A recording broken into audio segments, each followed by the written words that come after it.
નમસ્કાર દર્શક મિત્રો, હું સોનલ ત્રિવેદી. સંપૂર્ણ ન્યૂઝમાં આપનું સ્વાગત છે. જોઈએ આજના મુખ્ય સમાચાર.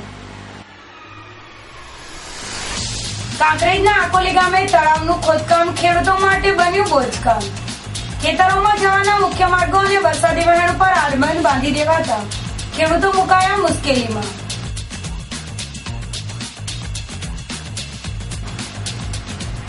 લાયન્સ ક્લબ ઓફ કાણોદરે સફળતાનું 1 વર્ષ કર્યું પૂર્ણ. વાર્ષિક ઉજવણી અંતર્ગત યોજાયા સાંસ્કૃતિક કાર્યક્રમો.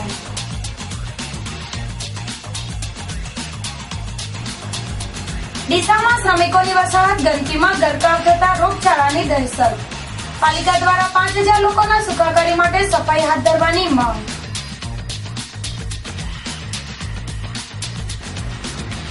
કાણોદરમાં શિશુઓની બેબી સેટ અને મિલ્ક બેબી બોટલનું કરાયું વિતરણ. સંપૂર્ણ ન્યૂઝ આપણી આંગળીના ટેરવે. ઇન્ટરનેટ ઉપર સંપૂર્ણ ન્યૂઝ જોવા લોગિન કરો www.youtube.com/સંપૂર્ણ ન્યૂઝ. જોઈએ સમાચારો વિગતવાર.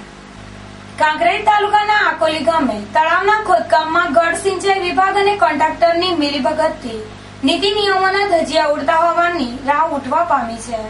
સાથે તળાવના ખોદકામમાં જાહેર રસ્તા અને વરસાદી પાણીના વહેણ ઉપર આડબંધ બાંધી દેવાતા ખેડૂતો મૂંઝવણમાં મુકાયા છે. વરસાદી પાણીનો તળાવમાં સંગ્રહ કરવા માટે ગઢ સિંચાઈ કચેરી દ્વારા કાંકરેજ તાલુકાના આકોલી ઠાકોરવાસ ગામે આવેલ રાણીયું તળાવને ઊંડું કરવા માટે ગઢ સિંચાઈ કચેરી દ્વારા ખાનગી કોન્ટ્રાક્ટ આપવામાં આવ્યો છે. જેને લઈને કોન્ટ્રાક્ટર દ્વારા આકોલીના રાણીયા તળાવનું ખોદકામ હાથ ધરવામાં આવ્યું છે. જોકે તળાવના ખોદકામ દરમિયાન કોન્ટ્રાક્ટર દ્વારા ખેતરોમાં જવાના મુખ્ય માર્ગ તેમજ ચોમાસુ પાણીના વહેણ ઉપર આડબંધ બાંધવામાં આવતા ખેડૂતોને ખેતરમાં જવાનો માર્ગ બંધ થઈ જવા પામ્યો છે. તેમજ વરસાદી વહેણને આડબંધથી રોકી દેવાતા ચોમાસામાં પાણીનો ભરાવો થવાની દહેશતથી ખેડૂતો મૂંઝવણમાં મુકાયા છે. જોકે આડબંધ અંગે જાણ કરવા છતાં કોઈ જ પ્રત્યુત્તર ન મળતા ખેડૂતોમાં રોષની લાગણી છવાઈ છે. જોકે ગ્રામજનોના મત મુજબ ગઢ સિંચાઈ કચેરીના નાયબ કાર્યપાલક ઇજનેર હડુલિયા અને કોન્ટ્રાક્ટર દ્વારા તળાવની જે જગ્યામાં ખોદકામ કરવાની જરૂર છે તેના બદલે બીજી જગ્યા ઉપર ખોદકામ કરવામાં આવી રહ્યું છે. જેના કારણે સરકારી નાણાં ન બગાડ થવાની સાથે ખેડૂતો મુશ્કેલીમાં મુકાઈ રહ્યા છે. ત્યારે જિલ્લા કલેક્ટર આ તળાવના ખોદકામ મામલે સર્વ રિપોર્ટને ચકાસીને સ્થળ ઉપર જાત તપાસ કરાવવામાં આવે તો કોન્ટ્રાક્ટરની મિલીભગતનો પર્દાફાશ થઈ શકે તેમ છે. ત્યારે તળાવનું ખોદકામ નીતિ નિયમ મુજબ કરાય તેવી ઉગ્ર માંગ ઉઠવા પામી છે. પાલનપુર અમદાવાદ હાઈવે ઉપર આવેલ એસપીપુરા ગામના પાટિયા નજીક સ્વિફ્ટ કાર પલટી જતા અકસ્માત સર્જાયો હતો. સદનસીબે અકસ્માતના બનાવમાં જાનહાનિ ટળી હતી. બપોરના સમયે પાલનપુરના એસપીપુરા પાટિયા નજીક પૂર ઝડપે પસાર થઈ રહેલ એક સ્વિફ્ટ કારના ચાલકે સ્ટીયરિંગ ઉપરનો કાબુ ગુમાવી દેતા કાર પલટી મારીને રોડ સાઈડના ઝાડ સાથે ટકરાતા અકસ્માત સર્જાયો હતો. જેમાં ગાડીમાં સવાર લોકોને ઓછી વધતી ઈજાઓ થવાની સાથે આબાદ બચાવ થયો હતો. લાયન્સ ક્લબ ઓફ કાણોદરનું ગૌરવપૂર્ણ 1 વર્ષ પૂર્ણ થતા ઉજવણીના ભાગરૂપે ચાર્ટર નાઇટ સાથે કાણોદર ગામનો સમ્યક 2016 ભવ્યાતિભવ્ય સાંસ્કૃતિક કાર્યક્રમ યોજવામાં આવ્યો હતો. વિશ્વ સ્તરે કાણોદરનું નામ ગુંજતું થાય તેવા ઉદ્દેશને સાકાર કરવા કાણોદર ગામના સેવાભાવી અગ્રણી અને સફળ બિઝનેસમેન અને લાયન્સ ક્લબના ઝોન ચેરમેન યાસીનભાઈ બંગલાવાલાના માર્ગદર્શન હેઠળ ગત 15 ફેબ્રુઆરી 2015 ના રોજ લાયન્સ ક્લબ ઓફ કાણોદર દ્વારા સેવા કાર્યની શરૂઆત કરવામાં આવી હતી. જેઓના સ્વપ્નને મજબૂત પાયો પૂરો પાડીને પ્રચંડ સફળતા અપાવવાની જવાબદારી 3 પ્રમુખોને સોંપવામાં આવી હતી. જેમાં લાયન્સ ક્લબ ઓફ કાણોદરના પ્રમુખ હુસેન અલી પોલરા, લાયન્સ પ્રમુખ રોશનબેન હસન અને લિયો પ્રમુખ સાફીન હસેન કે જેવાના પ્રયત્નો થતા લાયન્સ પરિવારે સતત પ્રયત્નશીલ રહીને સમાજ ઉત્કર્ષના કાર્યો કરીને ગામ, સમાજ અને લાયન્સ ઇન્ટરનેશનલ સુધી પોતાના વિકાસની ફરજો ફેલાવી છે. જેઓએ વર્ષ દરમિયાન કરેલી વિવિધ પ્રવૃત્તિઓને ઉજાગર કરવાના ભાગરૂપે ગત શનિવારે કાણોદર ગામના લાયન્સ પ્રમુખ લાયન હુસેન અલી પોલરા તેમજ ધી ડિવાઇન ટેલેન્ટ ફાઉન્ડેશનના પ્રમુખ ઝરીનાબેન પોલરાના ઉપક્રમે સમ્યક 2016 અંતર્ગત ભવ્યાતિભવ્ય સાંસ્કૃતિક કાર્યક્રમ યોજવામાં આવ્યો હતો. જે પ્રસંગે બાળકોએ વિવિધ કાર્યક્રમો રજૂ કરીને ઉપસ્થિત લોકોને મંત્રમુગ્ધ કર્યા હતા. આ પ્રસંગે કાણોદર ગામના પ્રતિષ્ઠિત આગેવાનો સહિત લાયન્સ પરિવારના સભ્યો મોટી સંખ્યામાં હાજર રહ્યા હતા. સેવાના શપથને યથાશક્તિ પૂર્ણ કરવાનો પ્રયાસ અમોએ કરેલ છે.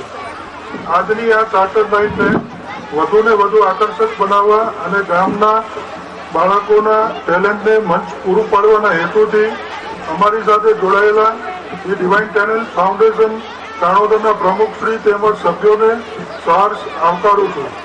ચાર્ટર નાઇટ અને સમ્યક 2016ના આ અનોખા સંગમ પ્રસંગે અહીંયા ઉપસ્થિત ગામની સેવાભાવી સંસ્થાઓના પ્રમુખશ્રીઓ, સભ્યશ્રીઓ તથા શાળાના આચાર્યશ્રીઓ, શાળા પરિવાર તથા ગામ લોકો તથા આમંત્રિત મહેમાનોનું પણ આ તબક્કે હાર્દિક સ્વાગત કરું છું અને આશા રાખું છું કે આજની આ સાંસ્કૃતિક સંધ્યા આપના માટે યાદગાર બની રહેશે.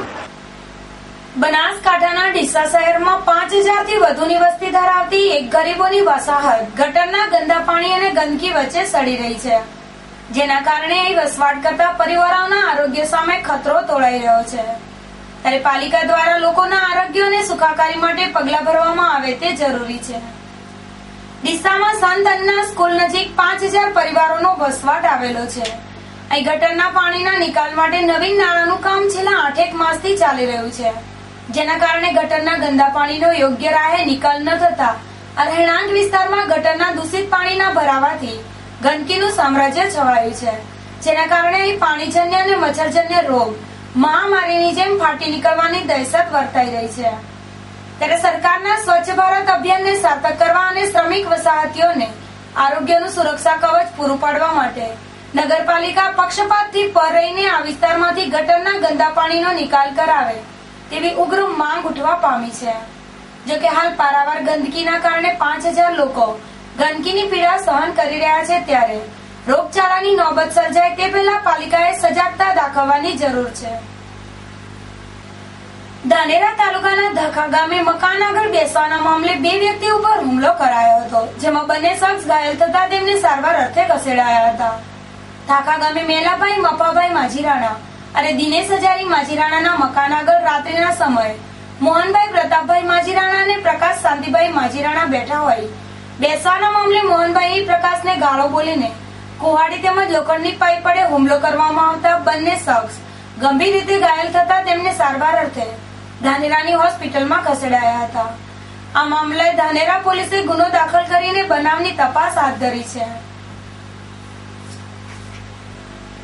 પાલનપુર તાલુકાના કાણોદર ખાતે શેર મોહમ્મદ ખાન ડિસ્પેન્સરી ગાયનેક વિભાગમાં જન્મ લેનાર તમામ શિશુઓને ડોક્ટર બેબી સેટ અને મિલ્ક બેબી બોટલનું વિતરણ Lions Lioness Leo club of કાણોદરના સહયોગથી મહુરમાં ખતીજાબેન અહમદ હુસેન સેરસિયાના સ્મરણાર્થે વિતરણ કરવામાં આવ્યું હતું, જેમાં કાણોદર ખાતે આવેલી શેર મોહમ્મદ ખાન ડિસ્પેન્સરીમાં જન્મ લેનાર તમામ બાળકોને બેબી સેટ અને મિલ્ક બેબી બોટલનું વિતરણ કરવામાં આવ્યું હતું. આ આયોજનમાં લાયન્સ લાયોનેસ અને લિયો ક્લબના પ્રમુખ, ઉપપ્રમુખ, સેક્રેટરીઓ, પ્રોજેક્ટ ચેરમેન મોટી સંખ્યામાં ઉપસ્થિત રહ્યા હતા. મહુરમાં ખતીજાબેન અહમદ હુસેન સેરસિયા પોતે શિક્ષિકા તરીકે શાળા નંબર 2 માં ફરજ બજાવતા હતા, જેમનું તારીખ 30/6/2009 રોજ હૃદય રોગના હુમલાથી અવસાન થતા પરિવાર પર મોટી આફત આવી પડી હતી. ખતીજાબેન સેરસિયા સાદગીભર્યું જીવન જીવતા હતા. અત્યાર સુધીના સમાચાર. વધુ સમાચાર સાથે ફરી મળીશું. નમસ્કાર.